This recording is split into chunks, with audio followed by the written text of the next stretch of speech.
Gender is the term that was first introduced by John Money, psychologist John Money. His proof of concept failed miserably. It could not have failed more. John Money was sexually abusing those kids, and he was showing them pornography, and he was also for incest. He was publicly pro-incest. So this is a wicked guy. When I have looked at some of these theories, when I have looked at the people who have put forward these theories, who have created these theories, there seems to be a link between these types of theories and pedophilia. Am I wrong in making that assertion? People like John Money, they want to promote the idea that we are all sexual from cradle to grave. So if children are sexual, well then why are we preventing them from engaging in sexual behavior with adults? I mean, adults who love them. What's wrong with that? There is a link. There is a real link. Our terrific guest today is a child and adolescent psychiatrist. She's author of many books, the latest of which is called Lost in Transnation. And you may have seen her very important contributions to What is a Woman, the documentary that we've covered on here. Dr. Miriam Grossman, welcome to TRIGGERnometry. Well, thank you so much for having me. I'm looking forward to this conversation. Oh, it's going to be great. Before we go into the conversation itself, tell everybody a little bit about your background. How are you where you are? What has been the journey through life that leads you to be sitting here talking to us across the Atlantic? Well, as you said, I'm a child and adolescent and adult psychiatrist, a medical doctor. Let's see, how did I get to be sitting in this chair right now and talking to you? I guess the short answer would be I always had an interest in female biology. I was always fascinated by the female menstrual cycle and pregnancy and maternal-child bonding. And that's always been my first love in science. Now, I have been seeing children and adolescents and families for many decades in my office. And most recently, I've been seeing kids who express some distress over being boys or girls and their parents. Now, I have done a lot of research into this field of, let's call it gender ideology, or in my book, I call it a belief system. And I have concluded that it is a utterly unscientific, without medical basis, system of beliefs that is being thrust on us, foisted on us by a movement, a social political movement, turbocharged movement. And the victims here primarily are the children and their families. There are other victims as well. I believe that all of society are victims, but I'm focused, since I am a psychiatrist, I'm focused on what's happening with the children, with their parents, and I am deeply alarmed and angry about what I've been seeing for the past few years in my office, and I felt that a book is necessary to help these parents. They tell me that when the announcement was made in their home, Mom, Dad, I'm not your son, I'm your daughter. When that kind of announcement is made, they were blindsided. They were shocked. They never expected it. They didn't know how to respond. And they then took their child to a gender-affirming clinic or a gender-affirming therapist. And that ended up being the worst mistake they could ever have made. So I felt that a book is necessary not only to help the parents that are currently going through this crisis at home, but in order to help parents prevent such a crisis and, so to speak, to inoculate their children and their families from this dangerous belief system entering and gaining a hold with one of their kids. Once that happens, it can be very difficult to get the child out. So My book is called Lost in Transnation, a child psychiatrist's guide out of the madness. And I put my heart and soul into that book. I've written other books. I wrote 4 other books. I never put so much heart and soul into any book as I have this book. And that is because I have seen such suffering and shattered lives that I decided I'm really going to devote, I'm at the end of my career, but I am going to devote the years that I have left to fighting this. And so that's how I got to be sitting in this chair in front of you right now.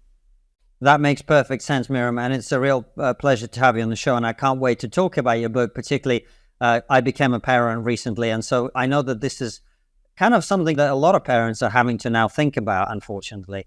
But before we get to that, one of the things I wanted to speak with you about, we've had all sorts of people on the show to talk about, whistleblowers from transgender clinics and physicians and parents and so on. But one thing I wanted to delve deeply into with you first is just some very basic questions that are still being debated in our society. Is there such a thing as gender?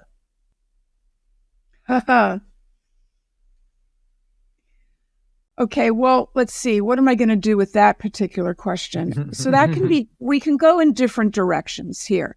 Okay. We can talk about language and how a certain lexicon that has been created by this social movement and this vocabulary has been forced upon us. That's one direction. The other direction we could go in is to talk about biology. So let me first go to the biology. Let's just get certain things straight, from the get-go. So we are mammals. Mammals are dimorphic in terms of their sex. There's 2 sexes, male and female. And the way that is determined, whether a person is male or female, is you look at their reproductive systems and you see whether that reproductive system is organized around creating sperm or eggs. Now, it's one or the other. That doesn't mean that every single human being is fertile. There are people that are infertile. But that's besides the point. Whether they are not fertile is not the point. The point is whether their reproductive system is fundamentally designed around the possibility of creating eggs or sperm. And every single human being would fall into one of those categories. Well, okay, wait. I'm just going to, just let me say something here. And by the way, I almost chopped my finger off yesterday in the kitchen. So your audience should just understand that's why I have this bandage. I'm fine. No worries. There are extremely rare individuals.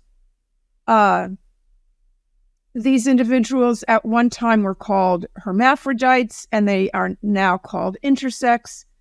And some of those intersex people, a minority of them, they may have both male and female elements in their reproductive system.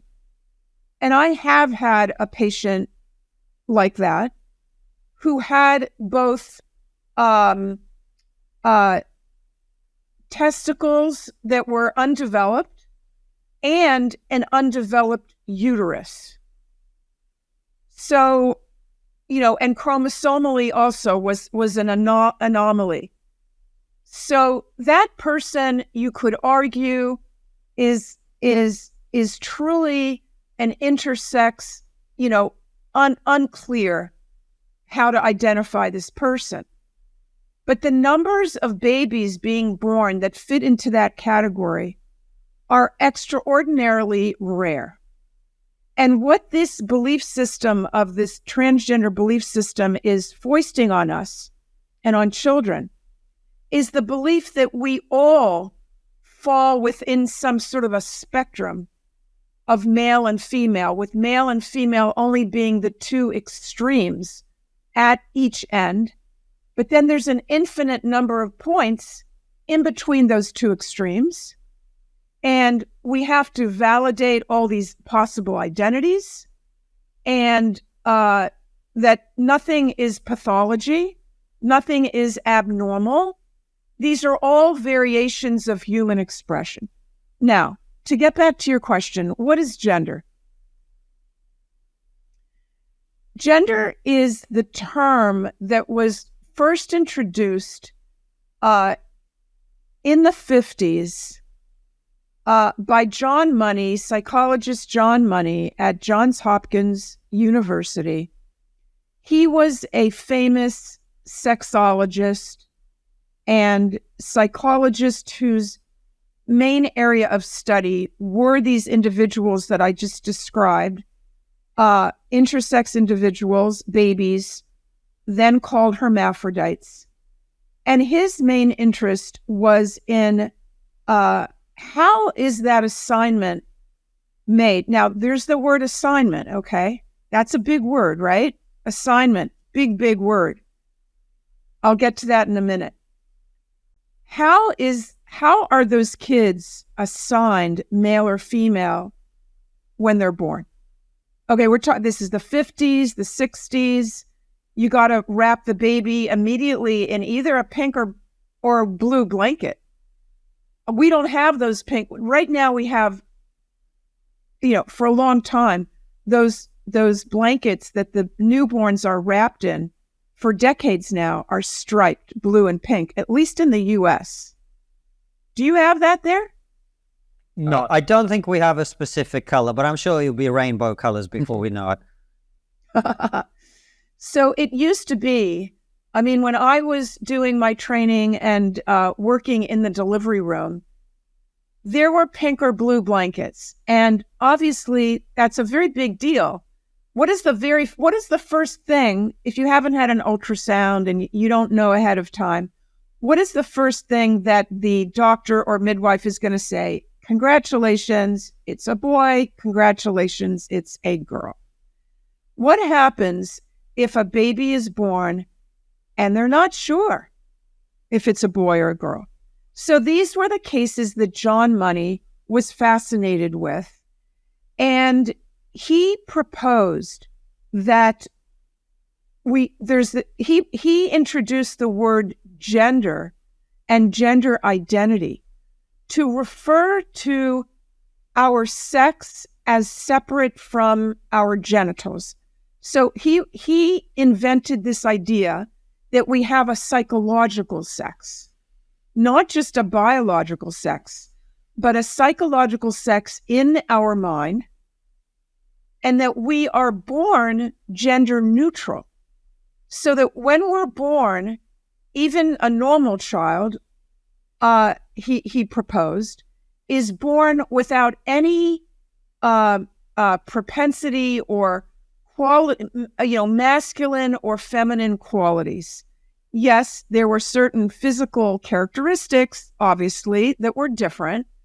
And John Money would say things like, well, females, they lactate, they menstruate, and they gestate. Okay, meaning they, have their periods, their breasts produce milk, and they get pregnant and carry a child and deliver a child. But aside from those areas, everything else is imposed by society, a social construct.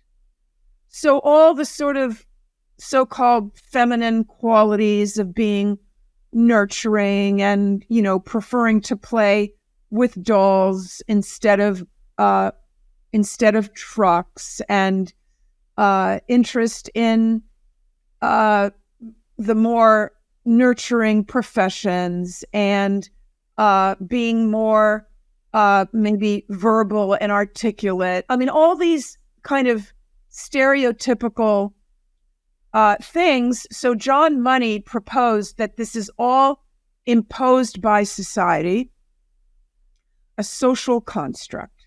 But in addition, he came up with this revolutionary theory that because that's the case and we are all born gender neutral, that therefore a boy could be successfully raised as a girl and a girl as a boy. It all depended on environment.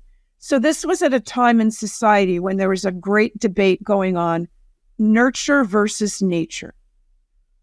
Okay, nurture being our families and our parents and siblings and teachers and our all of the messages that we get from our environment, versus nature, what is inborn, what are the role of our chromosomes, the role of our biology, our hormones. Okay, nature versus nurture.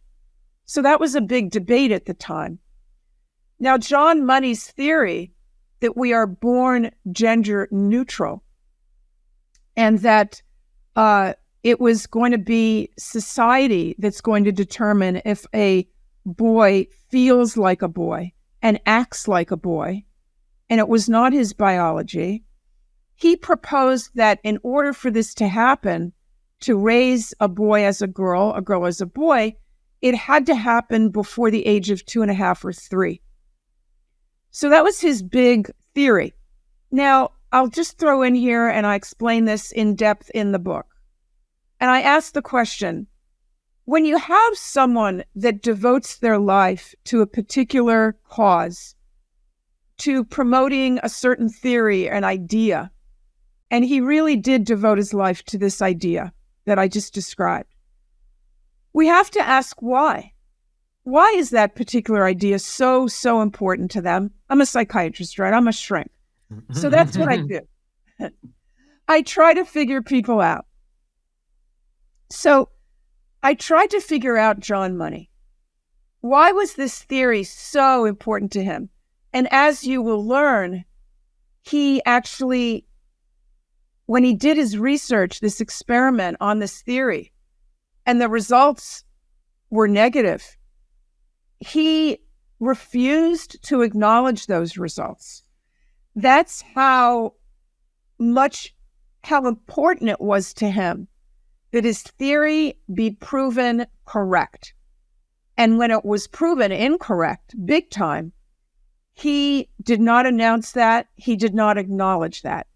So why? Why was this so important to John Money, that a person has not only a physical sex, but a psychological sex, which is their gender, and that they don't have to match?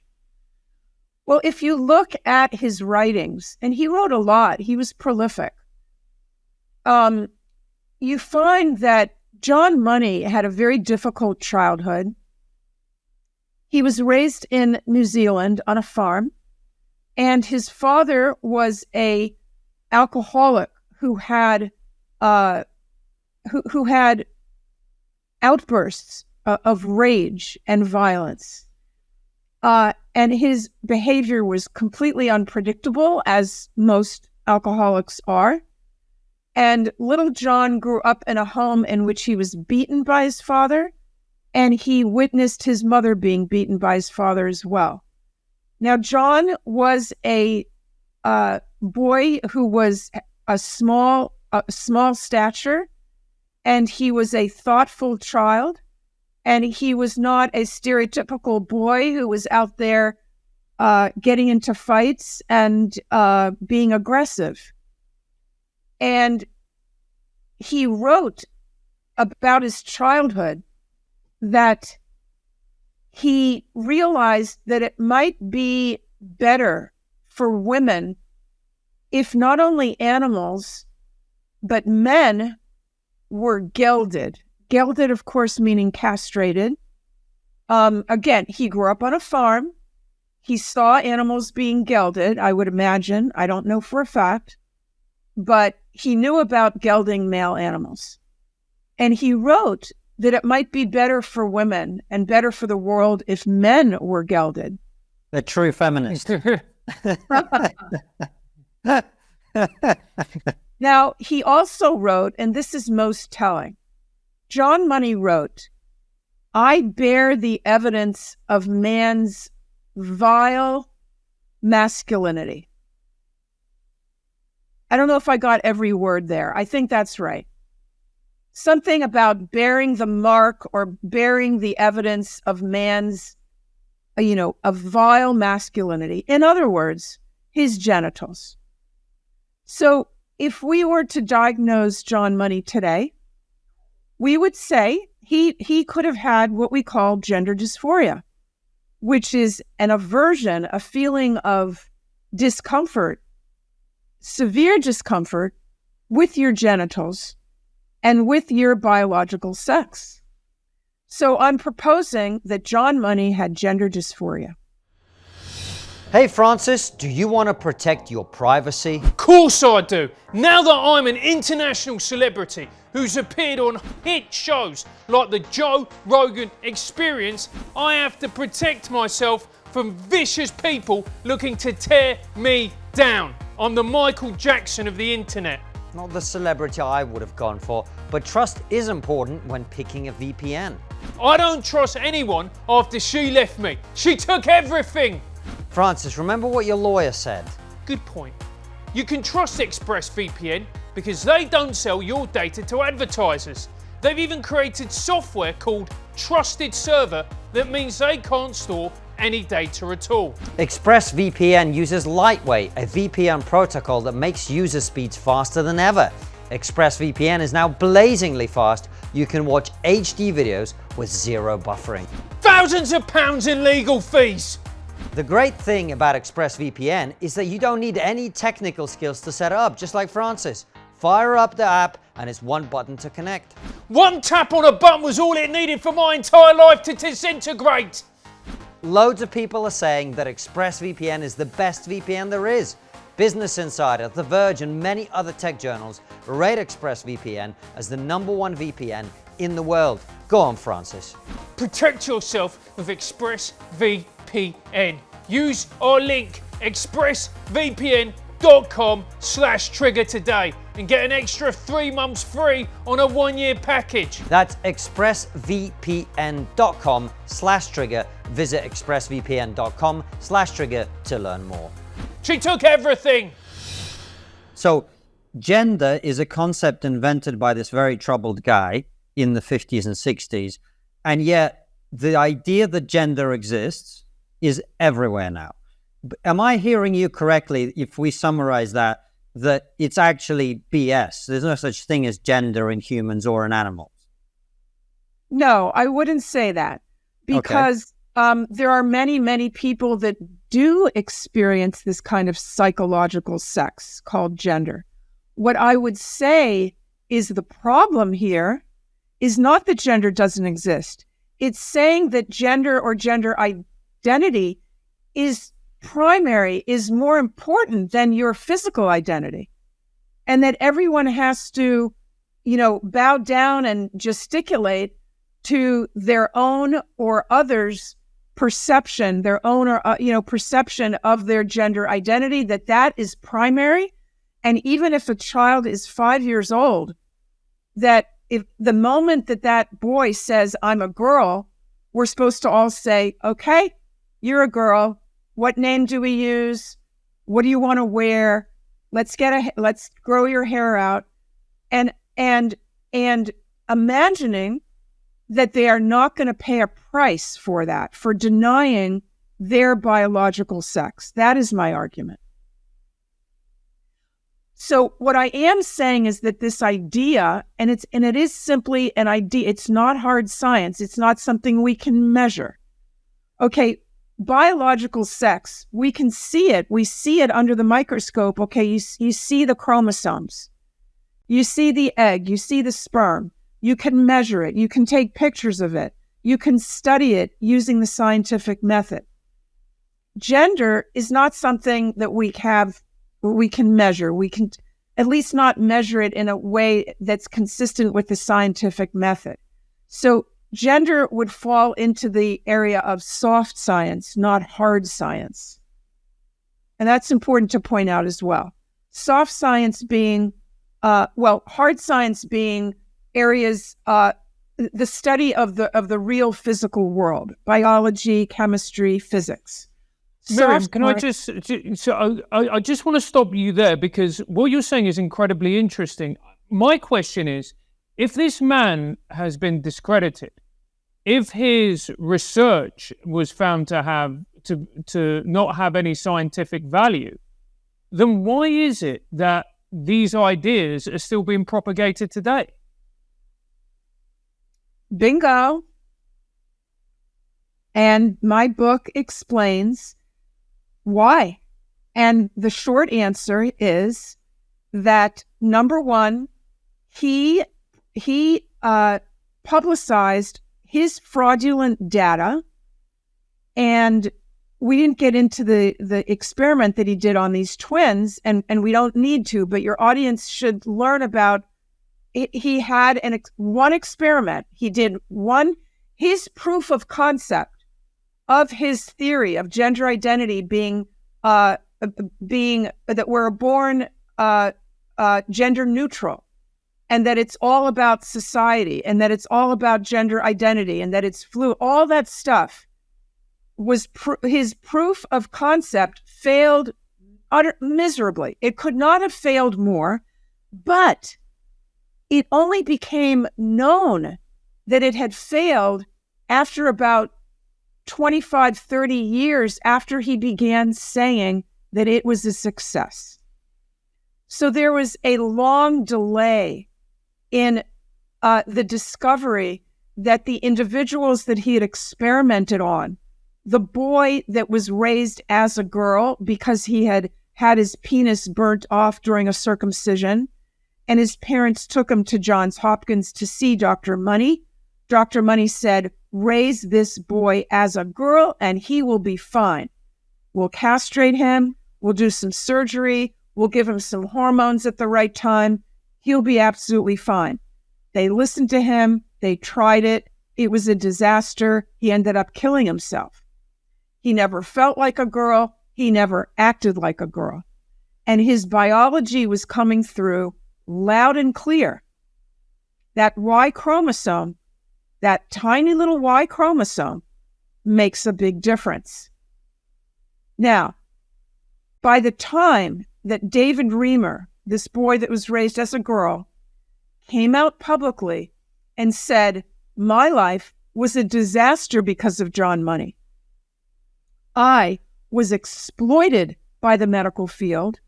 And not only that, but John Money's results, when John Money went and said that speaking, in other words, David speaking now, that I was a success and that I actually felt like a girl, this, you have to understand. I mean, it's impossible to believe here, isn't it? You see, David Reamer was the perfect subject for John Money. He was a twin. He had an identical twin. So they were, of course, raised in the same environment, the same family. This was the perfect setup. It was the answer to John Money's prayers. And so they do this experiment, and this little boy is told from the age of about 18 months that he's a girl. Okay, he's still in diapers, and he's told he's a girl. He's given the name Brenda. He's put in dresses. The whole world, all his relatives. This is the perfect we would call it socially transitioning right now. Except that the kid himself didn't know that he was being socially transitioned. So what could be more perfect than that? And it was a complete failure. But so that being the case, why is it, Miriam, that we've now seen, fast forward to 2023, and it feels that this ideology is everywhere? It's exploded in popularity. It's now being regurgitated as fact. Why is that? Well, the ideologues on the left took hold of what Dr. Money was saying. We're talking about the 70s, the 80s, the 90s, before David Reamer came out. The book that really publicized, well, there was a BBC documentary about him as well, but this all happened in the late 90s. The book that came out, published, telling his story, is called As Nature Made Him by John Colapinto, came out in 1999.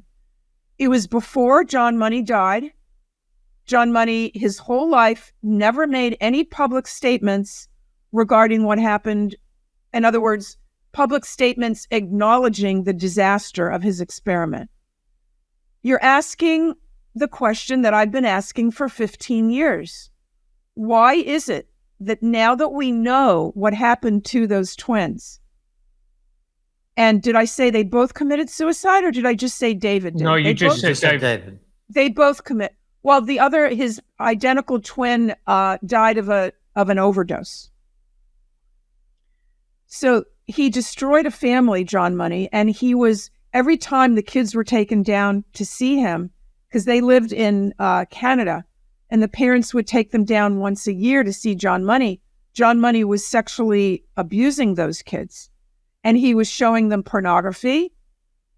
He in his mind, well, he was pro-pornography. He felt that kids needed to see, in order to develop normally in terms of their sexuality. He believed that all children needed to be exposed to graphic sexual images. And he was also for incest. He was publicly pro-incest. So this is a wicked guy. We're talking about a wicked person. Yeah. That's fair to say.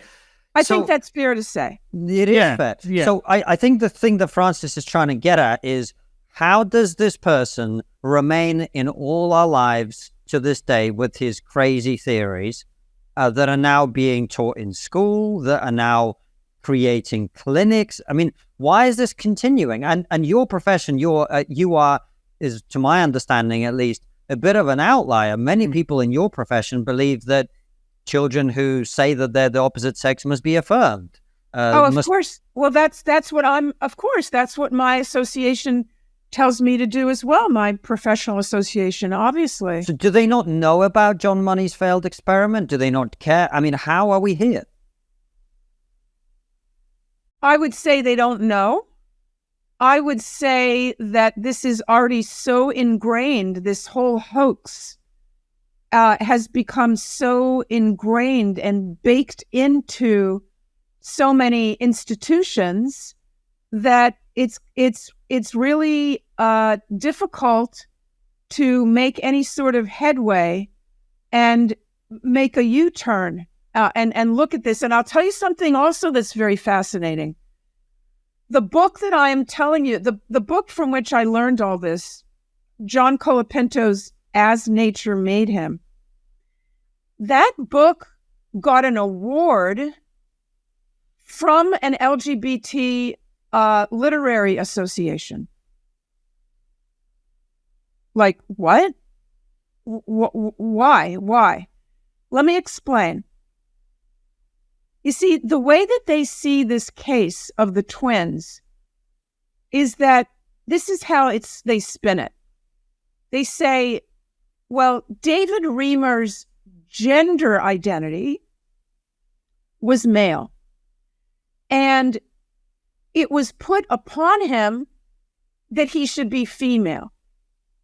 And so that's an example of how gender identity is primary. So they don't say biology. They say it's his gender identity, and the poor boy, his parents and everybody was trying to tell him that he's a girl, but he knew his psychological sex was that he was a boy. And Miriam, we've now, like I said, fast forwarded to 2023. This thing has exploded. More and more children are identifying as the opposite sex. In your opinion, how have we got to this point? It's spreading a theory, but there's something far deeper going on societally, isn't there? Well, of course. And I do explain, just as a continuation of your last question of how did this happen, once we knew about David Reimer and about John Money's fraudulent research. You see, I explain in my book how slowly through the years, this idea of gender identity being primary, more important than biology, that sex is on a spectrum, that, gender and sex started to be used as synonyms. That was a very important thing that happened. But I focus especially on what happened in psychiatry. Okay, because really, we're the ones that come out and say what's a disorder and what is not. And we're the ones that every 10 or 15 years comes out with a new manual, the DSM. We're now up to DSM-5, which was written in 2013. And so it's on our shoulders, right? Psychiatrists and psychologists get together, talk, look at the research. Well, they're supposed to look at the research and make a decision about what's going to be a disorder and what isn't.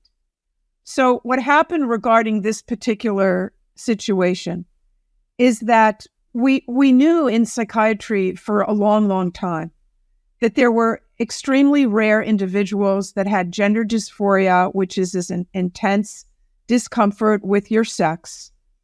And we knew that they basically fell into two categories. I'm oversimplifying, but let's say two categories. One were little boys who at the age of 2 or 3 or 4 would come to their parents and say, I'm not a boy, I'm a girl. I desperately, I want to grow a penis, things like that.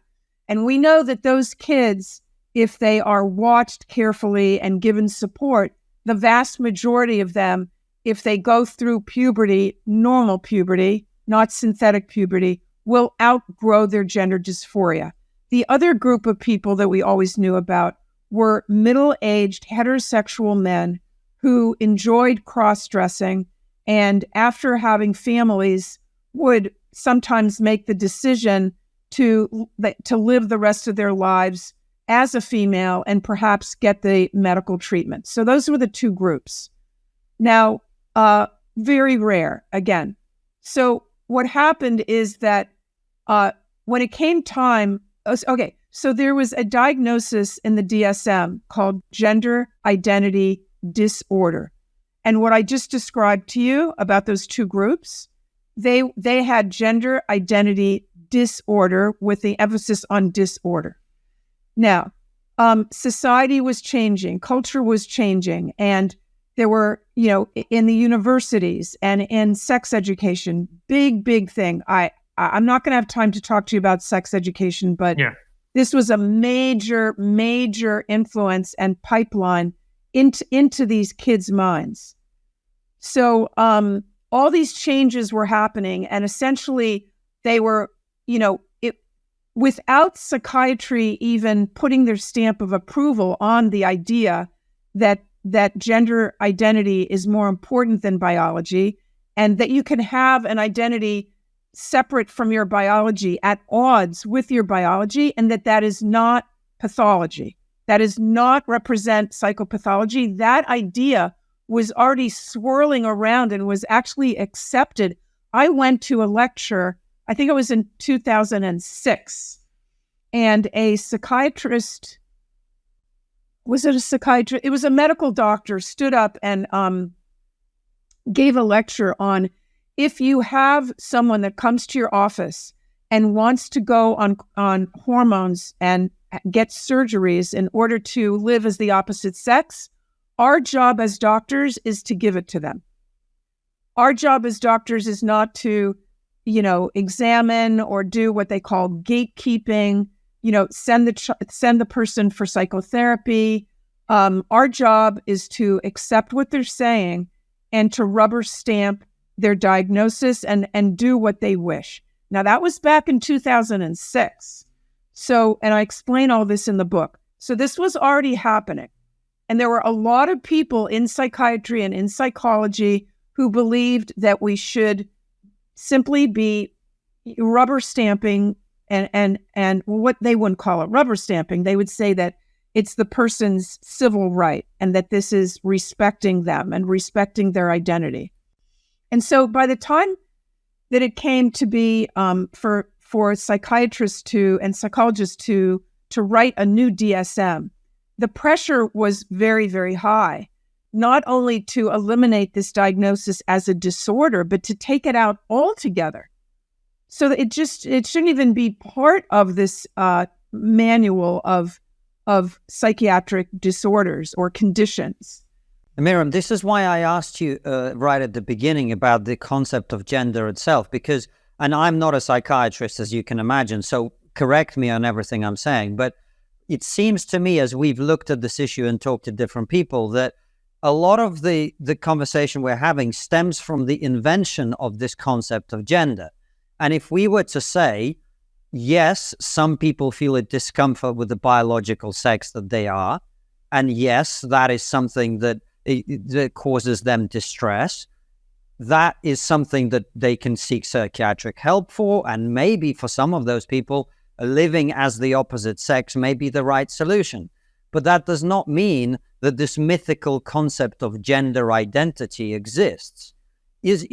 Why can't we say that? Because you said to me you don't agree with that earlier. Why can't we say that? Is it incorrect? Well, listen, the questions can't even be asked because there is a tyranny in the organizations now. But I'm asking you.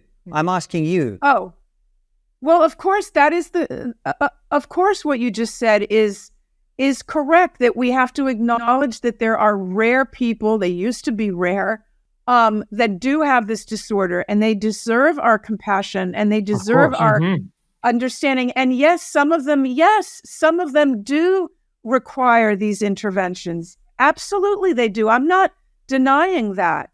What I am saying is that what we are now doing is that teaching preschoolers, 3-year-olds, that they may have been born in the wrong body, and that that's perfectly normal, and that if they, and that if they wish to, live as the opposite sex, and they wish they would rather be boys or you get to pick, and whatever you pick, we're going with it. All the adults are going. I mean, this is just, it's just appalling. It's astonishing. It's I don't know that I have the right words to express how destructive this is and destabilizing to a little child to introduce in their minds the idea that they may be in the wrong body. That is destabilizing. That is destructive. We don't want any child to feel disembodied, to feel like something's wrong about how they were made. This is destabilizing. This is awful. This is not what we should be doing for our children. But let me just add, I'm sorry, I didn't finish with the DSM. So there were people that felt it needed to be completely removed. So why was it kept in? And I'll explain why it was kept in. It was for 2 reasons. It was kept in because the doctors who were involved were compassionate, and they felt badly. They felt empathy for their patients and for these individuals who have difficult lives, and there is stigma against them. And they felt that by making this, taking out the disorder category and no longer calling it a disorder, but emphasizing instead of the identity part of it, the incongruence of the identity, they are emphasizing the distress that they feel. So they shifted the focus. Absolutely. And I look, and from on the one hand, I'm listening to this and I'm going, that is compassion and empathetic. On the other hand, that is a fundamental denial of reality and biology. And at some point, the medical industry, the psychiatric industry, they're going to face a day of reckoning, aren't they, Miriam? Because to be brutally honest, there's a lot of young people and children who have had medical interventions that are irreversible and highly damaging, and which they shouldn't have had. Well, that day of reckoning, the lawsuits have started. You had the Cass report and the closing, the imminent closing of Tavistock, the GIDS service. So the day of reckoning in the U.S. is certainly coming. And I have to say, I look forward to it. I've been waiting for it for a long time. I want to add one thing, just because I want to be thorough. The other reason that the diagnosis was kept in the DSM was in order for it to have a code for insurance purposes, because these individuals, of course, need psychiatric help and psychological help, and some of them are going to go for the medical interventions. You need to have a code for the insurance to reimburse you. So, Miriam, what we've done is we've identified the two groups that historically transitioned, which is the young children, and we're talking about the adult males, adult heterosexual males.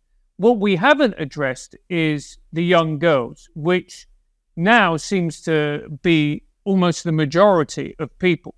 In your opinion, what is happening there and why? So we have a new group, a new demographic, as you mentioned, mostly girls, still a lot of boys. It's not like it's 90-10. It's more like maybe 60-40. There's still an awful lot of boys. So this new group, was only recently identified in 2018. We had Lisa Littman do the research and coin the term rapid onset gender dysphoria. And it turned into a controversial term, and there was, a lot of, it's just unbelievable what's going on. The resistance on the left to fight any shred of evidence that their theories and their beliefs about how to treat these kids is wrong. But anyway, to answer your question, this is a group of a majority being young girls who never before expressed any discomfort with being a girl, and who, over a short period of time and following immersion in the internet and social media, and most of them also have a lot of at least one or multiple pre-existing psychiatric problems. So by that I mean a lot of them are on the autism spectrum. They have anxiety disorders. They have social phobia, depression. They may have self-injury. They may be cutting themselves. They may have undergone or gone through some trauma in their life. And so these are girls, and I'm not going to say just girls, because there's a lot of people actually dismiss the boys, and I'm not going to do that. I've seen too many boys in my office and talked to too many parents of boys to do that. There's a ton of boys that are in this also. So they are led to believe that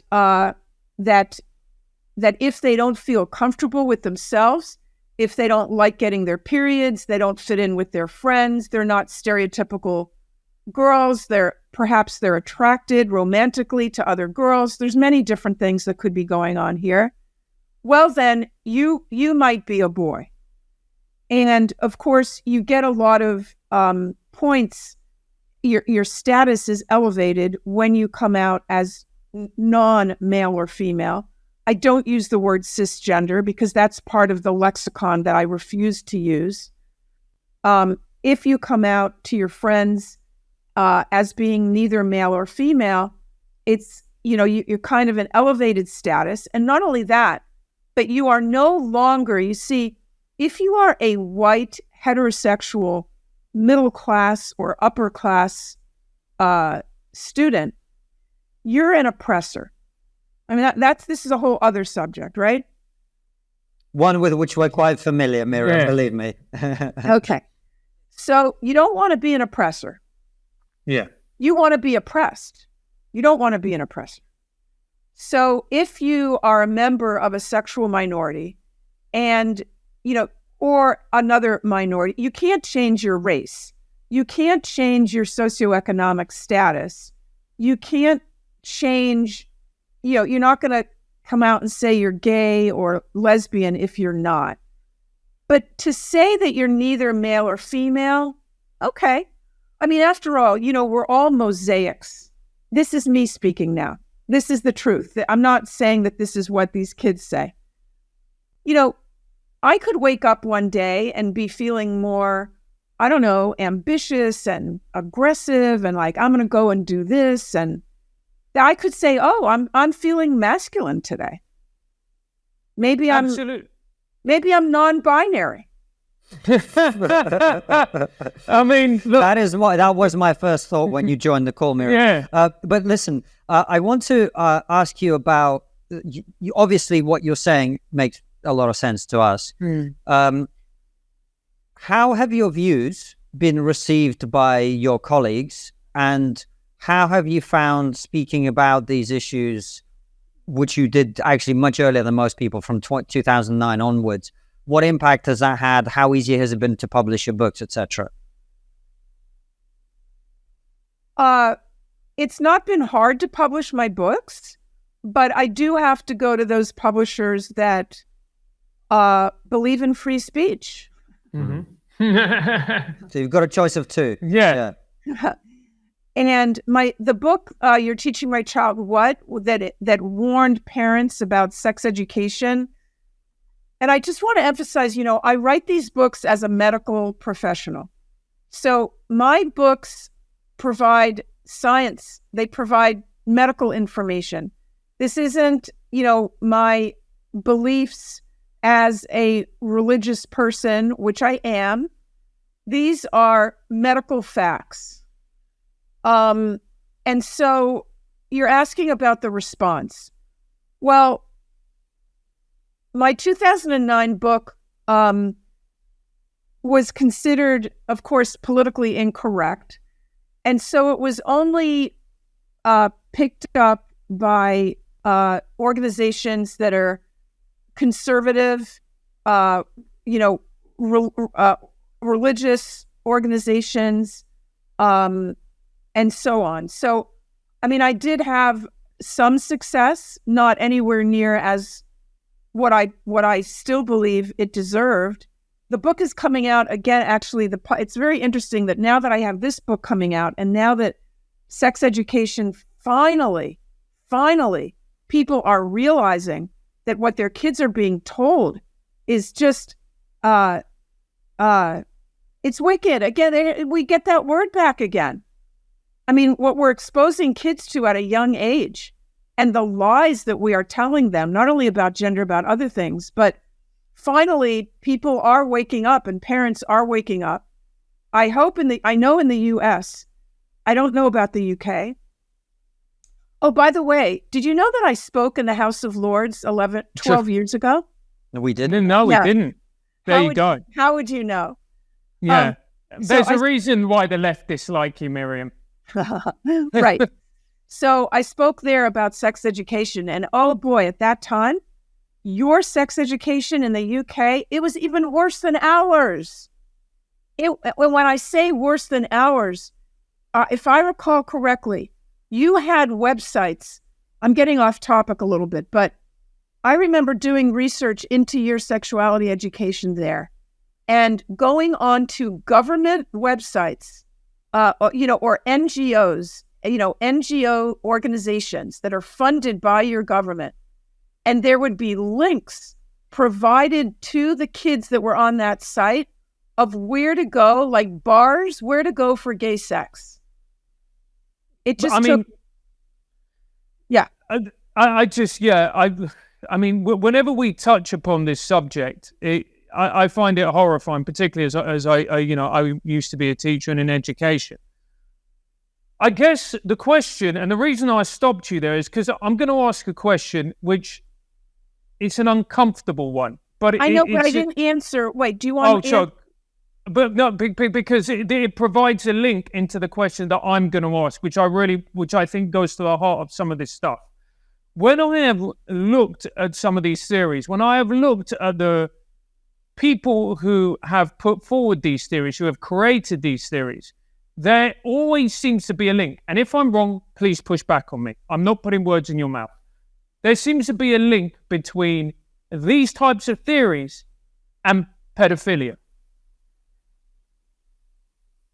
Am I wrong in making that assertion? Or is there truth to what I'm saying? And why is it that we are not actually shouting about this from the rooftops? Because it is a child protection issue. Some people are shouting from the rooftops. As usual, they're being silenced and not given the microphone. I would say that I call what's going on with kids grooming. Okay, so let's define what grooming is.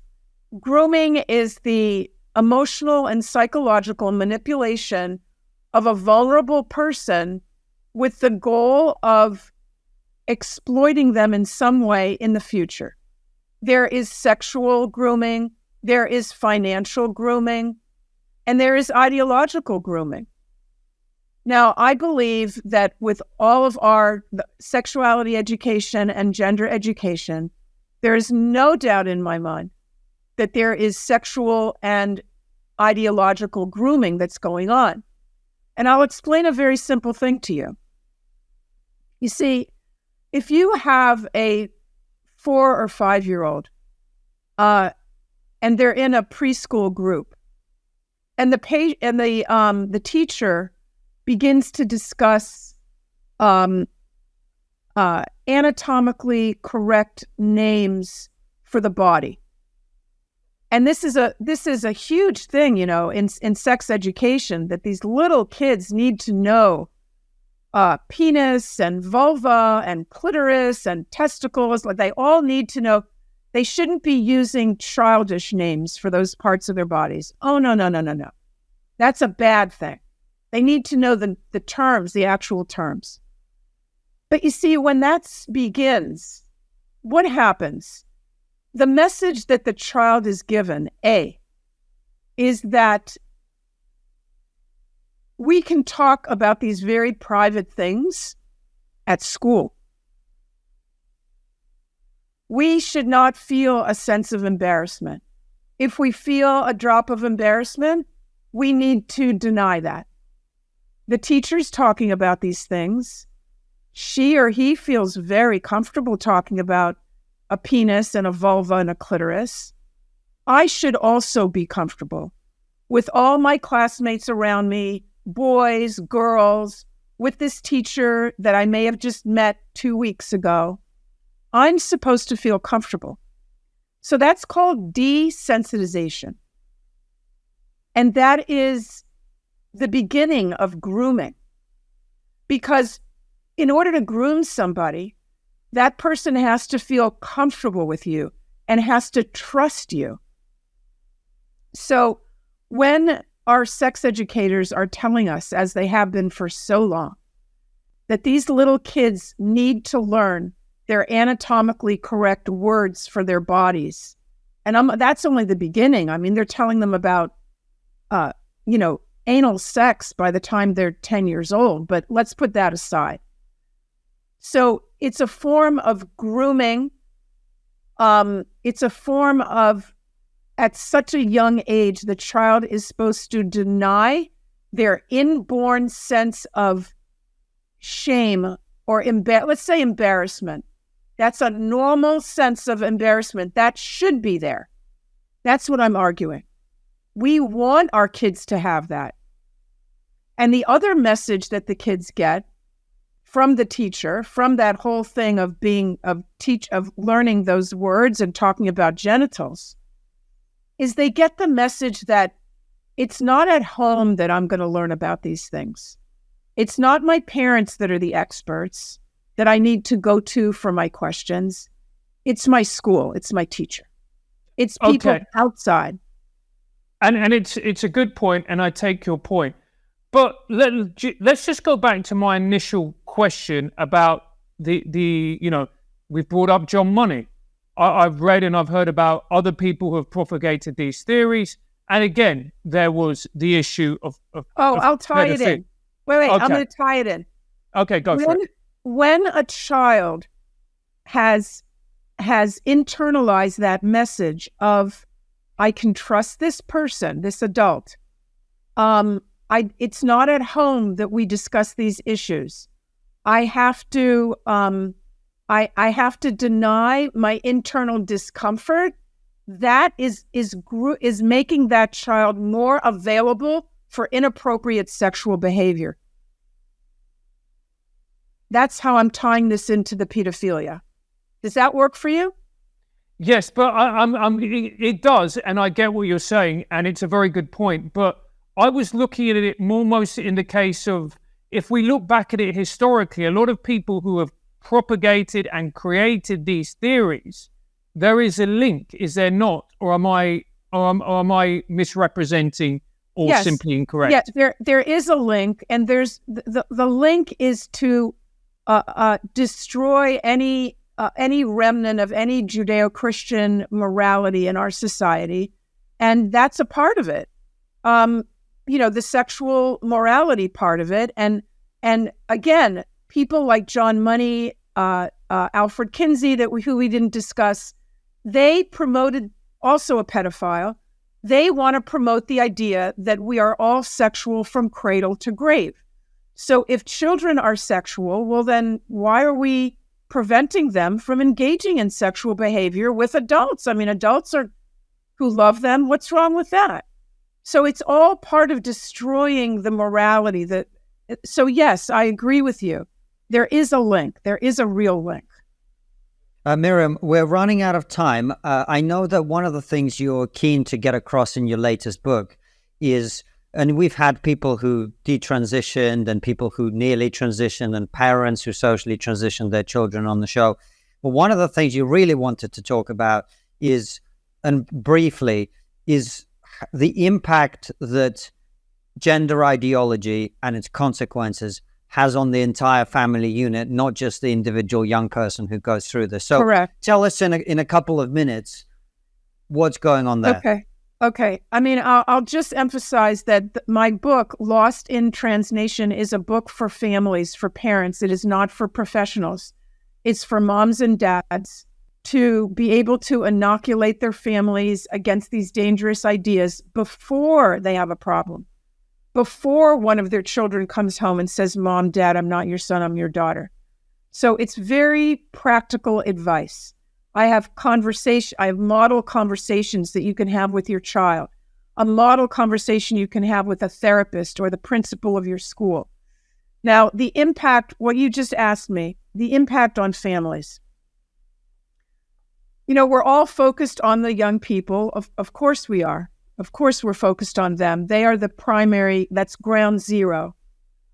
But we have to also acknowledge, and what I've seen over these years talking to hundreds of parents, is this for many parents, almost, I would say maybe all parents that go through this, it is the most difficult and devastating experience they've had in their lives. I'm talking about parents who may have gone through cancer, financial ruin, divorce, 9/11, what have you, COVID, and yet seeing their child be recruited by this ideology, by this belief system, and to watch what it does to their child as their child changes before their very eyes. Even prior to any medicalization, they see their child changing before their eyes, because these children change. And they come under the influence of strangers.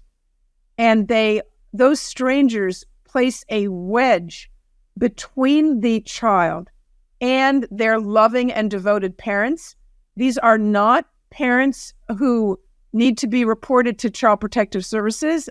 And trust me, as a child psychiatrist, I myself have reported families to Child Protective Services in the past. So I know all about that.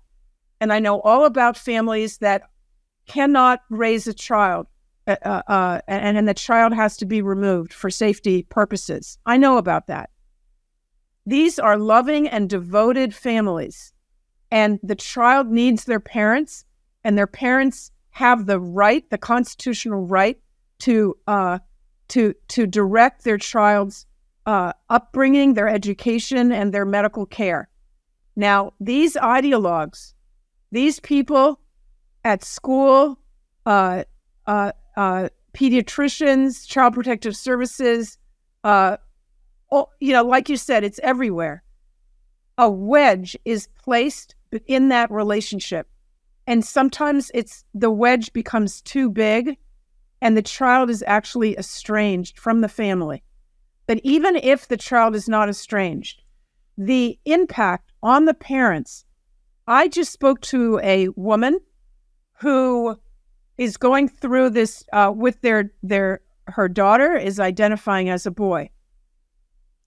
This woman, a few decades ago, in her native country, went through a genocide. She lived in a country that a few decades ago had a genocide. She lost her family and a limb, one of her limbs. This woman told me that going through what she's going through with her daughter, identifying as a boy and wanting to go on testosterone, has shattered her life more than the genocide did. So this has